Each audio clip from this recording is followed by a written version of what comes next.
What has she done to your son's life? I think it took his innocence away. Tonight, an all-new 2020, Crossing the Line. The explosive case that broke wide open this week. The sex scandal, a middle school teacher and a boy who was brand new to school. Did she ever say to you, this is wrong? Tonight, the parents and that boy breaking their silence in a 2020 exclusive. What really happened from the classroom to the hotel room to their own home. In your son's bed. In my son's bed. And for the first time, the surveillance videos from inside the school, the hotel, and the selfie the teacher took with the boy of them kissing. This evening, new outrage for those parents after learning that teacher's fate. That's it. She just crossed the line. Also tonight, the beautiful daughter who looked nothing like her father. Suddenly, the entire family finds out why. And it said that they shared 0 DNA. Duped at a fertility clinic, it wasn't Dad's DNA, it was the lab tech's. And he gave me this just sort of evil smile. And tonight, is that worker the father to hundreds of children? This is so creepy. The 2020 investigation. And a very personal note about our friend, our colleague, and her brave journey. What Elizabeth revealed today about her own private struggles. The amount of energy I expended keeping that secret was exhausting. Tonight, Elizabeth is back. Here now, David Muir and Elizabeth Vargas. Good evening, and it's great to have you with us tonight. And let me just say, it is great to have you back. It's great to be back, and thank you for all your support, and thank you to all our viewers as well. It really meant a lot to me, and I'll be talking a little bit later in the program about where I've been and the work I've done, and share a little bit about that. And a member of your family is here tonight. I know. This is a very brave evening for you, and we know that, and we'll get to all that a little later. I know you want us to start with the news first. Let's go. So let's begin. We begin here tonight with that headline that rocked the city of Houston this week, the pretty middle school teacher and the boy whose parents trusted the teacher to help him. Instead, what would follow would be any parent's nightmare. Tonight, the parents and that boy sitting down only with 2020. Are new developments in the case of a local middle school teacher caught having sex with a child. Late today, she received her punishment. It's the story thrust back into the spotlight just this week after the first headlines shocked much of Houston. A parent's nightmare come true. He's a child. That's what the law said. A married school teacher they had trusted with their son was having sex with him. And tonight, for the first time, the secret that began in classroom 308 is finally unraveling. Alex and Jenny Pillay will never forget that first day at Memorial Middle School, one of the top schools in Houston, bringing their son to that front door, newly adopted, rescued from distant relatives from a life of poverty in Costa Rica. They began the adoption process when he was just 9 years old. It took 5 years to get him here. Do you remember the trip to go get him, to bring him to America? Oh, definitely. And he was so excited. Oh my God, this is my new life. His new life in America? In America. When we arrived to Houston, and he was so surprised, amazing, looking at the buildings, how tall the buildings were, and he was so happy to be at his new home. And soon, his new school. I walked Jimmy to school. He was very nervous. Do you remember your first day of school? I didn't like it. So you walked into that school not speaking a word of English? No, I knew just hello and that's it. You said to Jimmy, you will survive this. Oh, yes. It will get better. It will get better. The boy came to America with big dreams of playing soccer, of college one day. One of his first trips to NASA with his new parents. This is the young face of the boy who was also getting help at his new school. There was an English teacher assigned to give him that extra help with his classes, 28-year-old Catherine Camille Murray, who was married. Some of the boys thought Ms. Murray was pretty. Do you remember the first time you met her? Yes. Was she nice? Yeah, she was nice. She started helping me a lot with my homework. Jimmy found comfort in her classroom. You would take all your other classes and then you would go to her at the end of the day for help or sometime during the day for help? Yes. I started liking the feeling that I was feeling for her. The teacher and student were growing closer. When do you start hearing about Ms. Murray? We went to the open house, and I said, hello, Ms. Murray, I'm Jimmy's mom. Immediately she looked at me and says, oh, Jimmy's my favorite student, and he's so well behaved. Really? That struck you as strange? I thought it was kind of strange. And what was Jimmy saying about Ms. Murray at home? Oh, she's so pretty. And I said, yeah, she's a pretty lady. Hey, every kid goes through that. Has a crush on the teacher. So you're thinking this is our adolescent son? This is an with a adolescent crush. son with just a simple crush. That's it, but nothing of it. And in all of his classes, Jimmy is getting A's and B's. So it was like, okay, so she's actually doing good for him, helping him. But there was more. At school, Jimmy says there was something about the way she would look at him. When you would walk into that room, would she smile? She loved me different. She looked at you differently. Yes. Is that when you sensed that she had feelings for you too? Yes. Before Christmas break, he writes a note revealing his love for his teacher, but then tears it up into pieces and gave it to her to throw away. Instead, she keeps the letter, and when he returns to school, a surprise. She said, I read your letter. She put it back together. Yes. And she told me, I really like you, for real. And so I really like you. And she told me, I know, but we can have anything. She told you you Yes. couldn't have anything. Jimmy is staying after school nearly every day now. Then one afternoon, he doesn't come home from school. His parents frantically begin looking for him through the empty hallways everywhere, even classroom 308.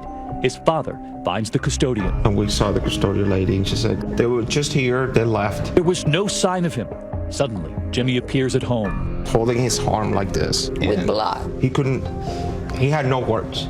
And as soon as he spoke, it just started crying. He would cry for nearly an hour and then offer a story.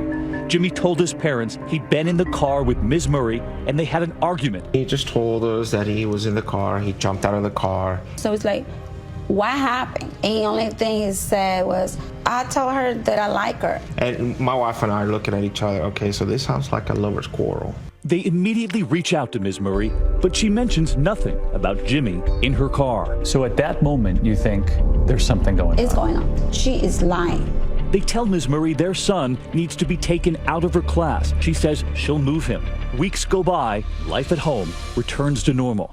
Every night, you sit down at the dinner table, We all four sit in the dinner. Yeah. and he'd stop talking about Yes. Ms. We Murray. stopped talking about this We part. go, okay. We thought it was over. But it was far from over. They were now talking on Facebook. Jimmy says he messaged Ms. Murray that he wanted to kiss her, and that she replied, I want to see that. She wanted you to kiss her. Yes. Monday, I came to my school early. I walked straight to her, and I kissed her. When I stopped kissing her, I walked to my first class. You were thinking to yourself you had to get back to her. Yes. So you went back to her. You asked her how she felt about what happened. Yes, and she told me, okay, I want you to kiss me again, so that's when I kissed her again. That's when everything started. Yes. Physically. Mm-hmm. Did she ever say to you, this is wrong? No, after I kissed her. And tonight here, look at this. For the first time on 2020, the school surveillance tapes showing the teacher meeting privately in her classroom behind closed doors over and over again with her middle school student. She can be seen scanning the hallway, sometimes walking out with Jimmy. Other days, they leave in different directions. While at home, what Jimmy's parents think is a welcome sign, the school dance. And Jimmy wants to go with the friends he's now made. No sign of Ms. Murray. And are you hoping that Jimmy's going to find a girl his own age to have a crush on? And course. Of course. But the girl waiting at the dance, Ms. Murray, across the street from the school, in the church parking lot. His dad had no idea. I dropped him off, and he saw me leaving, and then he moved over to meet her across the street. And she's waiting in, of all places, the church across the street. Yes. So you would talk to Ms. Murray during the day. You said, my dad's going to bring me to the dance, and the two of you had a plan. Yes. The boy she'd been warned to stay clear of, she was now taking away from that school dance. She had her own playlist. Tonight, 2020 obtaining the video, the images the night she checked into a nearby hotel, then bringing her teenage student through that side door. Did anything happen in the hotel? Yes. We have sexual relations. You had sex with her. Yes. A secret the teacher helped Jimmy keep, but not for long. Suddenly, a disturbing phone call from the principal. He confided in Yeah. another teacher that he had kissed Ms. Murray. Yes. That I kissed Ms. Murray. Yes. That's correct. And then the selfies, the photographs they took of themselves kissing, images that would break a mother's heart. And tonight, for the first time here, we see them after becoming a key part of this case. Then, another major blow. Jimmy and his mother sitting together when suddenly the mother's cell phone goes off. She'd let Jimmy borrow it, and that teacher, Ms. Murray, was now texting Jimmy. But the mother was receiving the message. The teacher's message, "You know I love you. I don't know what we're going to do, but we're going to be happy together. I miss you." A mother looking down at her cell phone, stunned. I said, Jimmy, I need to go to the restroom. I had to put water on my face. And I said, okay, this is not happening. And that mother had not even heard the worst of it. When we come back, all of this, suddenly, it's much closer to home. He says, Mama has something to tell you. That smile you have in your face is going to go away when I tell you this. You won't believe where this goes next.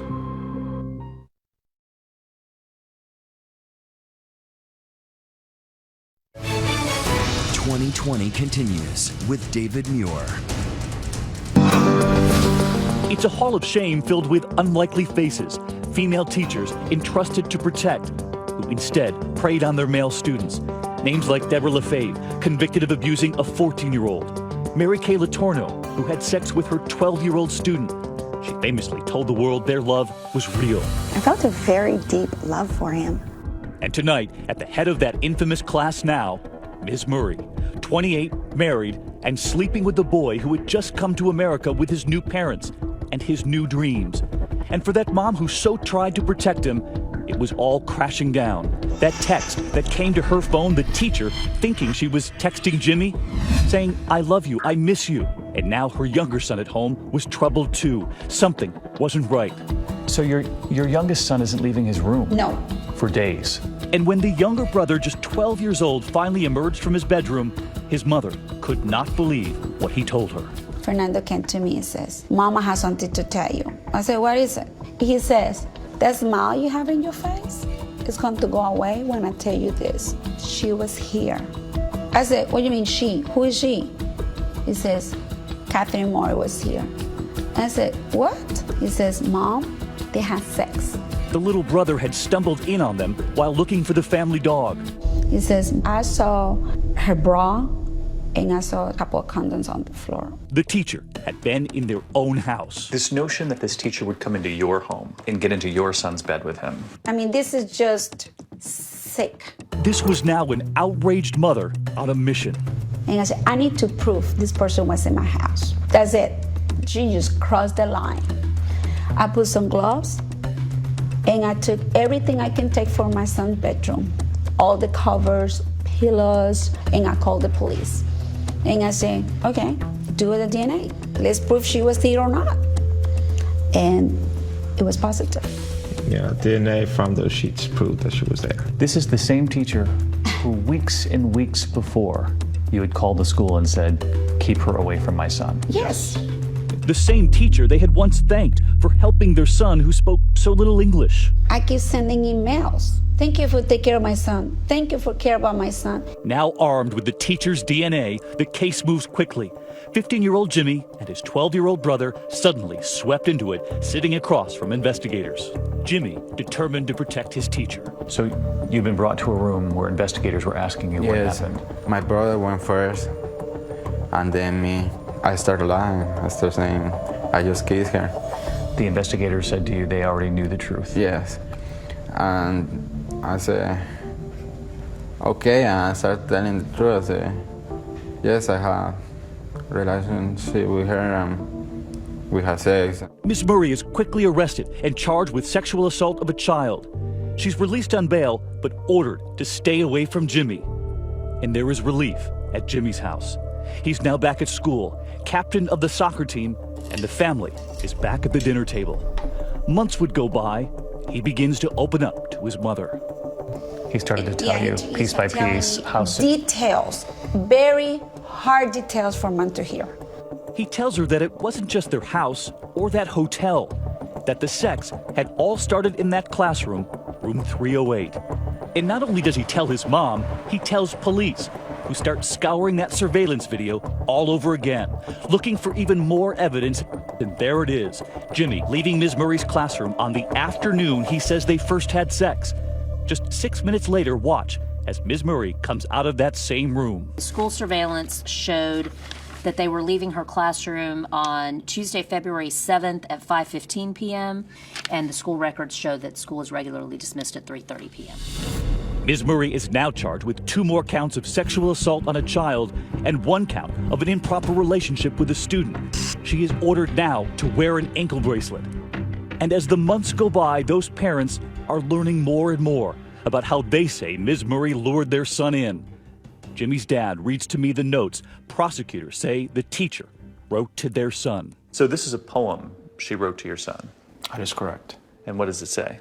It says, because of you, I crave, I desire, I hope, I learn, I love, and because of you, I do not hate myself.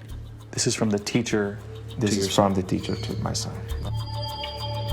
And after all they'd been through, all they had learned, their son suddenly seemed to be pulling away yet again.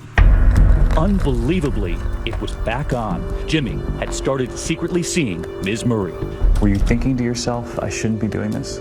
Yes. But when you saw her? All the feelings that I felt for her came back. His parents now suspect that even with that ankle bracelet and facing a possible 20 years in prison, that Ms. Murray was still toying with their son's emotions. These parents were in tune with their son. Absolutely. They hire a private investigator to follow him.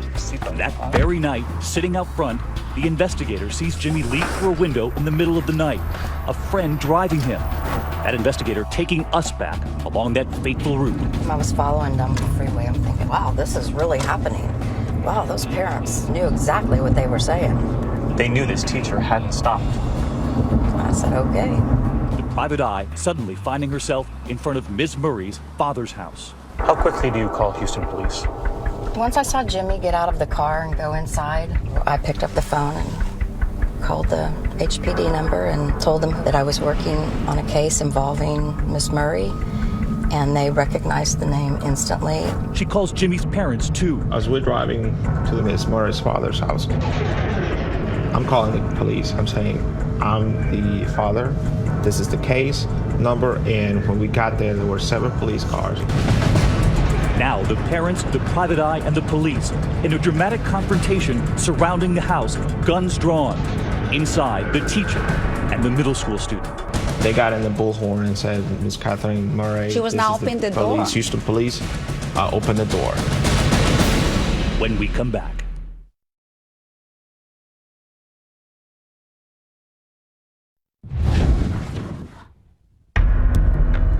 The story that began in classroom 308 in this Houston middle school involving the 28-year-old married Ms. Murray and the student she met at 14 at the beginning of the school year was about to take yet another dramatic turn. The adopted boy who spoke not a word of English was getting help from her at the start of the year, and soon much more inside that classroom. Prosecutors say she was writing love notes to the boy. Write with me. You're ready, my muse. I think we could create something amazing together. You are already my muse, she says. Yes. He's providing an illusion to him. He's giving him basically a fantasy. But now that fantasy was meeting reality. The teacher in a standoff with police, caught at her father's house with her teenage student inside. The home surrounded. Ms. Murray has no choice but to give herself up. Were you there? Yes. When she came out of that house? Yes. Oh yeah, we were there. Yeah, I want we to were make there. sure she see us. Yeah. Was she in handcuffs? Oh yeah. She was in handcuffs. Oh yeah, yes. they had like 16 Yes. police. Finally, for the parents, relief that Ms. Murray was locked up and away from Jimmy. But then the new challenge, a son who was falling into a dangerous depression, feeling he was the one guilty for putting the teacher there. Were you having suicidal thoughts? Yes, a lot. What were you thinking? That maybe if I was going to kill myself, they forgot about this. And You were thinking if you killed yourself, yeah, everyone would forget about this. yes. Alex, what's the hardest part for you? You're dropping off your kid at a psychiatric ward.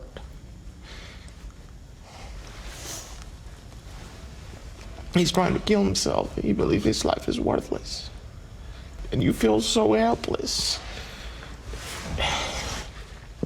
It's a feeling that no parent should go through. Tonight, Jimmy says he's doing better, telling me he can finally smile again.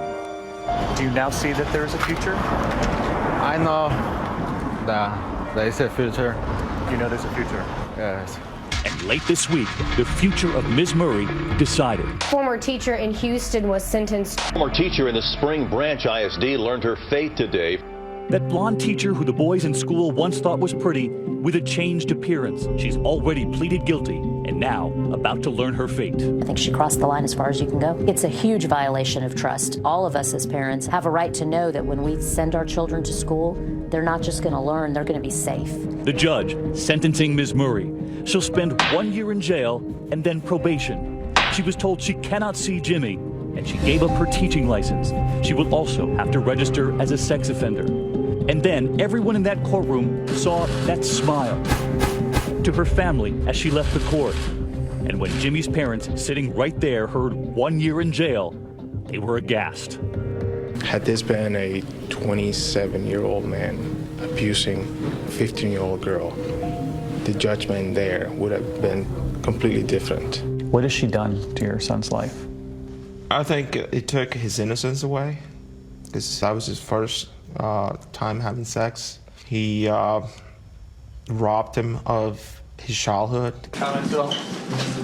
Ms. Murray, her family, and her defense team have repeatedly turned down requests from 2020 to talk about the case. They cite her ongoing treatment for bipolar disorder. Her attorney only saying this as he left the courthouse. We will respect the family's request to keep this private, and that's all we have to say. What's been the hardest part for you? It's like you had a boy with all the dreams, and then you have a boy thinking that his life is over. So instead of looking him going to the soccer game and be so happy, this is nothing in your life. We brought you here to be happy, to have a future. They have repeatedly told their son he should have never crossed that line, and that regardless of what that teacher told him and wrote to him in those notes, none of it was right. Do you still love her? Yeah. In the same way? No. Do you think you'll see her again one day? Maybe.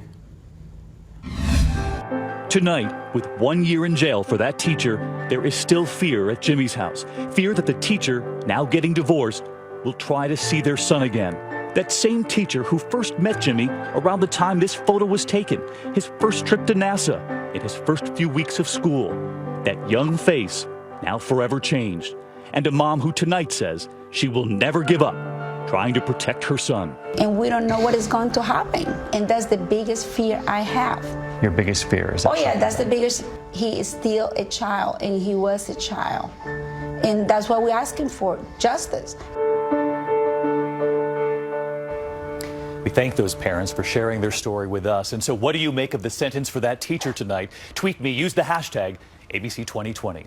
And next here, the 2020 investigation tonight, hundreds of parents who put their trust in a fertility clinic just now finding out who really fathered their children when we come back.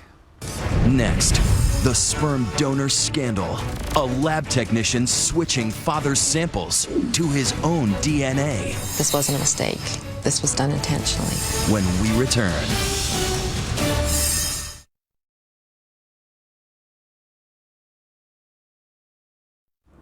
How did a beautiful girl grow up with loving parents and have so little in common with them?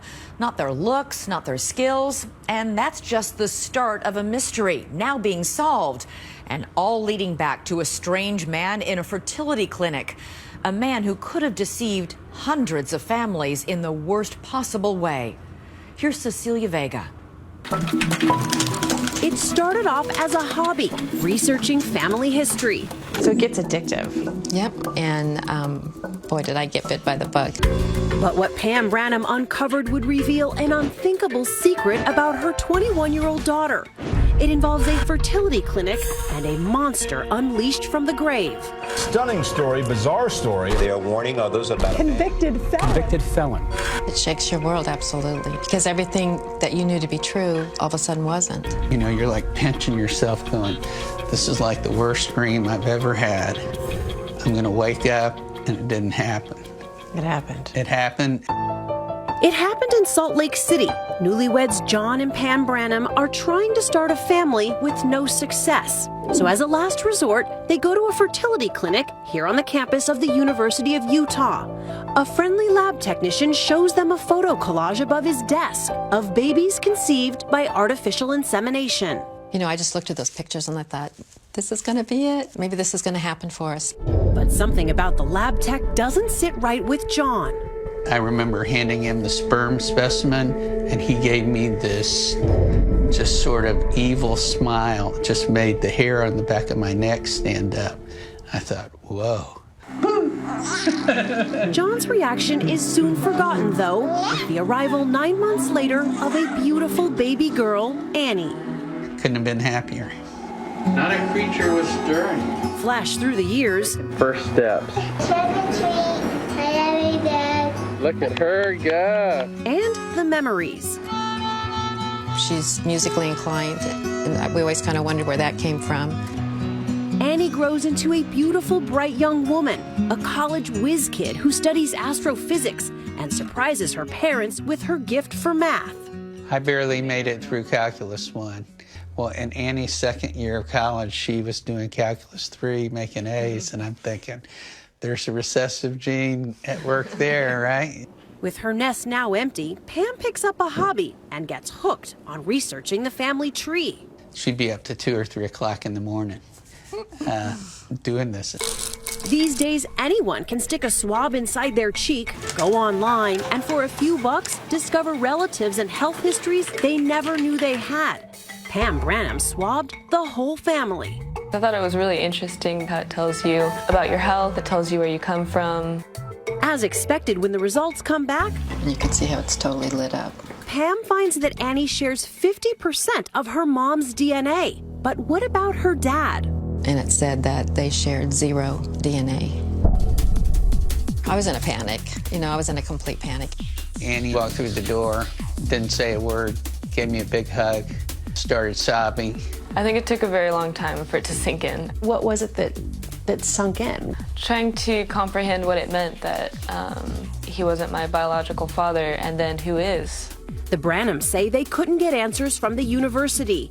It would take a DNA detective to get to the bottom of it. They wanted to know what her biological heritage was on her paternal side. Finding biological fathers is a specialty of C.C. Moore, a genetic genealogist in Southern California. Desperate for answers, Pam sends her an email. This is right up my alley. She tells Pam to send Annie's DNA to multiple online databases. And in this type of work, we always say if we can find a second cousin or a predicted second cousin, we're pretty much in business. We can usually solve the case. Moore's hunch pays off, and the plot thickens with a single match between Annie's DNA and this total stranger in Minnesota, Carla Evans. What this retired school secretary knows will blow open the whole story. She asked me if I had a relative that might have donated sperm, and I said yes, as a matter of fact, I did. And I said, well, can you tell me where he lives? And I said, well, he lived in Salt Lake City a lot, and I know he used to work for a fertility clinic there. And I thought, okay, that's it. That's it. That relative was Carla's cousin, Tom Lippert. Pam and Carla exchange photos, and suddenly, pieces of the puzzle start falling into place. When I first saw Annie's graduation picture, it looks almost identical to Tom's graduation picture. When I saw that photo, I just knew that Tom was the father.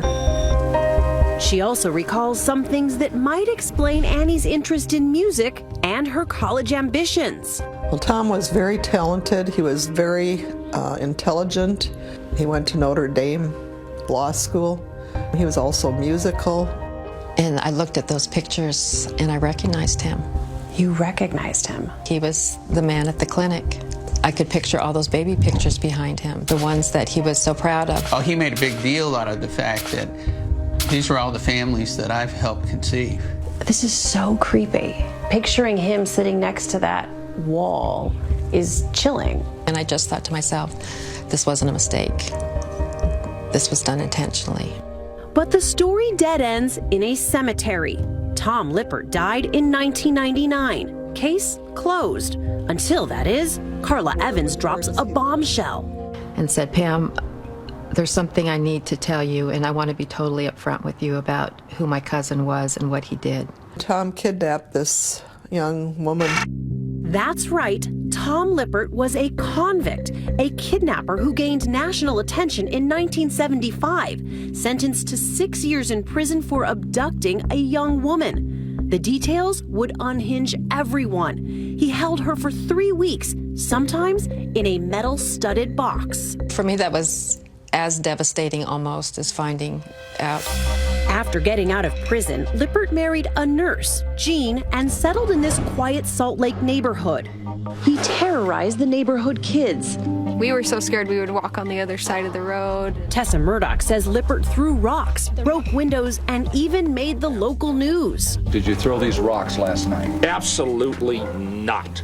I never knew why he hated kids so much. Ironic, because hating kids didn't stop him from conceiving them, swapping his sperm for that of patients while working as a lab tech in the fertility clinic at the University of Utah. At the time, the clinic did not do criminal background checks on prospective employees. We are deeply sorry for any anxiety this has caused to our patients. Finally, this week, the university admitted that many lab records were destroyed. They can only guess how many sperm samples were handled or mishandled by Tom Lippert. Cases could soon be coming out of the woodwork. Let's just say 1,000 might be an estimate of people who might be affected. DNA detective C.C. Moore created a blog that's already gotten responses from at least 5 more possible Lippert offspring, who'd be Annie's half-siblings. You think there are other families out there right now who were duped just like you? I know it. I know without a doubt. I'm starting to hear from them. I wouldn't wish this on any other family. Still, the Branhams know their turmoil is far outweighed by the one beautiful blessing that came out of it, their daughter, Annie. What have you learned about yourself, about your family? That we're just the same. My dad is my dad, regardless of whether or not he's biologically related to me. He's the one who raised me. When we return, Elizabeth Vargas speaking out for the very first time. I started thinking, well, I'll only drink, on weekends. I'll only drink, 2 glasses of wine a night. Battling and overcoming addiction. Next.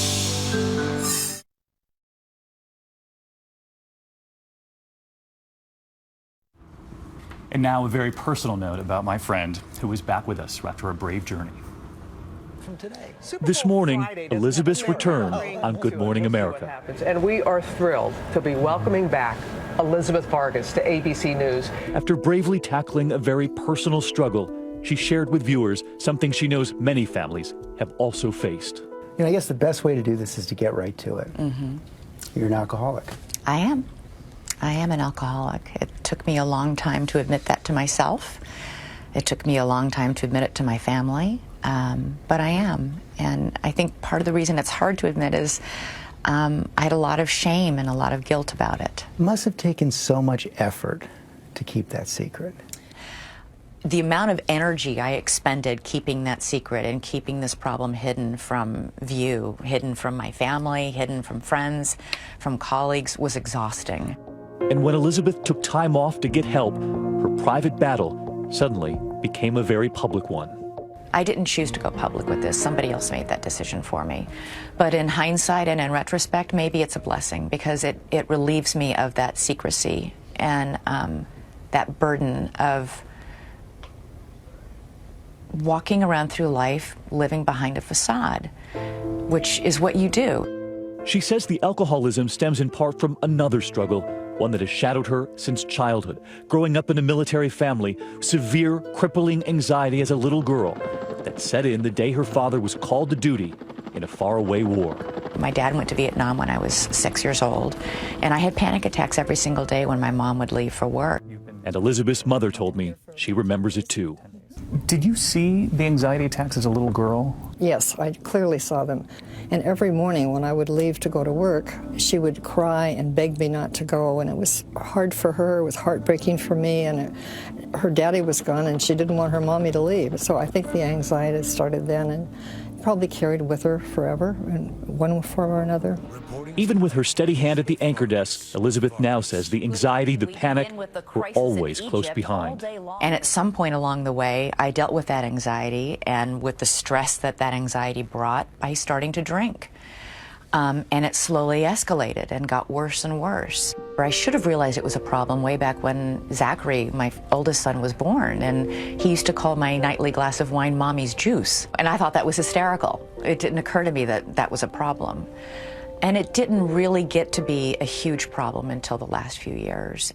And I actually started reporting on it. I've done like a half dozen 2020 hour-long specials on drinking, specifically women in drinking and mothers in drinking. These women who opened their homes and their private lives to us, letting us in on the most intimate and embarrassing moments. Elizabeth says over time, she realized she shared something in common with many of the brave people she had interviewed. You make all sorts of deals with yourself. I started thinking, well, I'll only drink, on weekends. I'll only drink, 2 glasses of wine a night. I'll only drink, I won't drink on nights before I have to get up and do Good Morning America. But those deals never work, and you're only fooling yourself. Perhaps fooling herself, but she says not her husband, singer-songwriter Mark Cohn. My husband knew I had a problem. What did he say? You have a problem.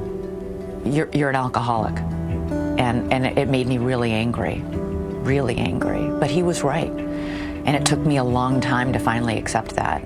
It took a long time. I mean, denial is huge for any alcoholic, especially for any functioning alcoholic.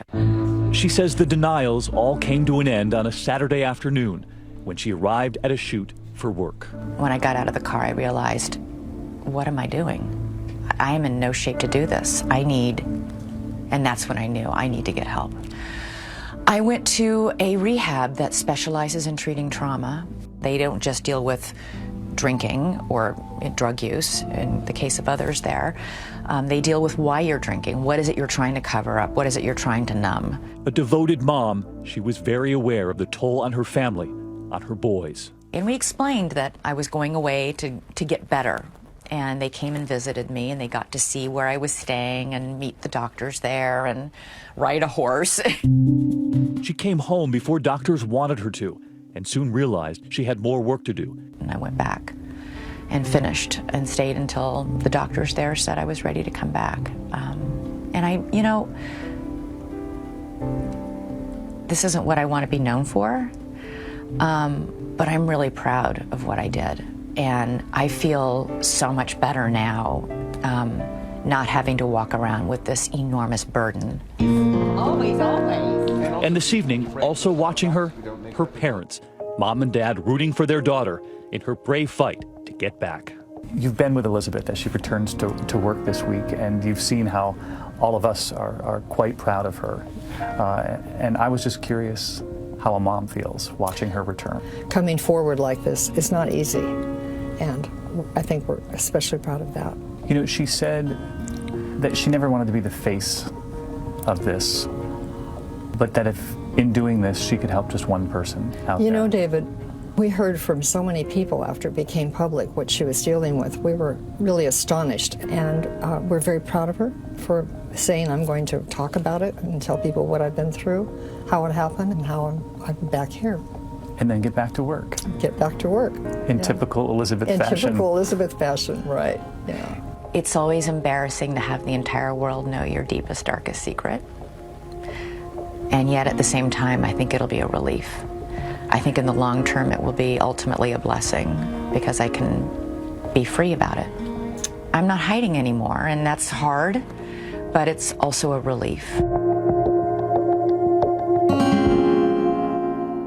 So that you can be free about it. And you heard me talk to your mom about it right there. That's something that you had said to me in the very beginning about all this, which is that you had never wanted to be the face of really anything like this. But you said this, and it was powerful, that if you could help one person, then it would be worth it. You know, I didn't seek help for a long time because I had so much shame and guilt around this. So if speaking out maybe makes somebody feel less shameful about it, great. I'm amazed by how many people who've reached out and said that they have a family member or a loved one or a friend who has suffered from this same disease.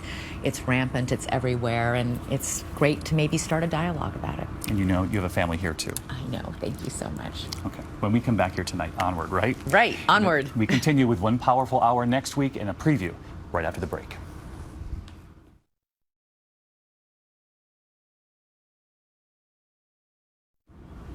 David, I know you've been working with Diane Sawyer on a very important hour for about a year, an investigation about kids and guns. The numbers are really something, Elizabeth. We're asking everyone at home. It's called Young Guns. And did you know that 1 in every 3 homes in America have guns in them? And so we asked, do you know where your kids are playing? And this is an hour that will change the way you talk to your neighbors and hopefully, Elizabeth, help save a child's life. Here's a look. Is it possible? When your child goes to a friend's home, there's a gun loaded, not locked away? So tempting. Right there. 1.7 million American children live in a home with an unlocked and loaded firearm. So, do you really know what's in your neighbor's closet? Have you ever asked? Dale. Is that what you were talking about? Yeah. No matter what you think you've done to keep your kids safe from accidental shootings, it hasn't prepared you for this. Oh my God. 15 cameras rolling, 2 stunning experiments capturing children, 4-year-olds, and the irresistible temptation to play with the guns they find. Parents, police, shocked at what they see. Next Friday, one powerful hour that could change your family's future and what you asked your neighbors. Little girls, little boys, young guns. The Diane Sawyer special with David Muir. Next Friday on 2020 after Shark Tank on ABC. That's next week right here on 2020. And I feel like we're back again. We are. I'm David Muir. And I'm Elizabeth Vargas. For all of us at 2020 and ABC News, have a great night and a great weekend.